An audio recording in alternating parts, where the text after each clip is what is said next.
Alors voilà, le constat est posé. Les Marseillais peuvent revenir voter si on répond de façon concrète à leurs préoccupations.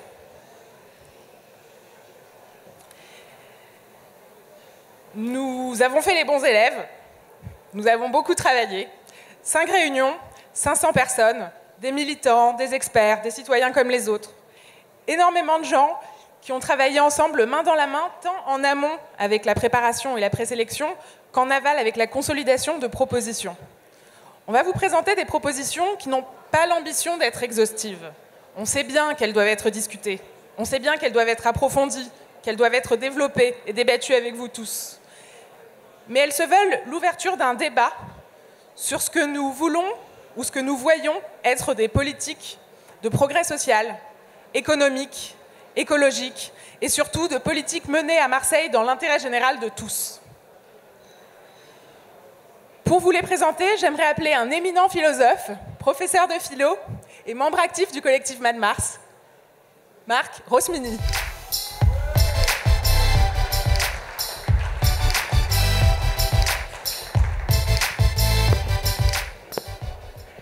Bonsoir. Alors effectivement, on m'a demandé d'intervenir dans cette deuxième partie de soirée en tant que professeur de philosophie, me semble-t-il, professeur aussi d'enseignement moral et civique, et je vais me permettre, avant d'expliquer ce que sera mon rôle par rapport à la présentation des propositions, de faire un micro-retour philosophique sur ce qui s'est dit pendant 1 heure, si vous voulez bien. Olivia m'a autorisé à improviser un petit peu. La première question, c'est que les philosophes aiment bien poser la question « qu'est-ce que ?» Et j'aurais envie de poser la question « qu'est-ce que la gauche ?» Parce que, évidemment, moi personnellement, par exemple, je me définis comme un homme de gauche, donc j'en ai une définition, mais je ne suis pas certain que tout le monde est la même dans la salle, en fait. Et quand on dit qu'il faut à tout prix se situer à gauche, quand j'entends que certains disent que la vraie gauche, ça serait rompre avec l'héritage de Gaston Defferre, on se rend bien compte que la question est un peu plus compliquée que ce qui pourrait y paraître. La deuxième question qu'aiment bien se poser les philosophes, c'est la force performative des concepts. C'est-à-dire, est-ce qu'un concept a une puissance performative? Est-ce qu'il peut agir? Alors là, quelle est la puissance du concept de gauche aujourd'hui? Je pense qu'elle est réelle, mais il faut l'interroger aussi par rapport aux jeunes. Tout à l'heure, j'ai entendu dire qu'un des enjeux fondamentaux, c'était faire voter les 25-35 ans, les jeunes. Les jeunes électeurs. Il se trouve que les jeunes électeurs, moi je les connais bien, puisque je suis prof depuis 20 ans, donc je fréquente la jeunesse de cette ville dans des quartiers très divers depuis 20 ans. Et alors ce qui est intéressant à voir, c'est que le clivage droite-gauche, pour eux, n'a pas forcément du sens, au début en tout cas.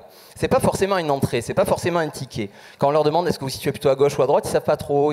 Par contre, c'est souvent un clivage qui apparaît très clairement quand on parle de propositions concrètes, et c'est aussi le but de ce soir. C'est-à-dire qu'à partir du moment où on pose des questions, où on soumet des propositions, et bien on se rend compte qu'effectivement, je leur explique, je leur dis, ben voilà, ça c'est plutôt la tradition de la gauche, ça c'est plutôt la tradition de la droite, donc vous vous situez comme ça.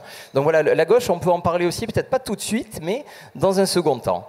Les philosophes, ils aiment bien aussi la cohérence, puisque la pensée philosophique, elle est rationnelle, elle est cohérente. Et effectivement, à ce niveau-là, il est à peu près évident qu'on ne pourrait pas imaginer que des élus, que des professionnels de la politique prétendent de mener localement une politique de réduction des inégalités, de réduction de la pollution, de lutte pour l'environnement et de davantage de démocratie horizontale, et soutiennent par ailleurs nationalement un pouvoir qui incarne quand même une forme très forte de verticalité et qui n'a pas trop de problème avec les inégalités et qui les laisse filer. Donc ça, c'est voilà, la question de la cohérence. Et puis, pour terminer, les gens qui font de la philosophie aiment bien articuler les idées entre elles, en fait. C'est un peu notre métier. On se dit, voilà, quand il y a une idée, il faut l'articuler à une autre. Et donc, c'est pour ça que le collectif Mad Mars m'a demandé ce soir de faire un petit lien entre les différents blocs de propositions qui vous seront présentés dans 3 minutes. Alors, ce lien, en fait...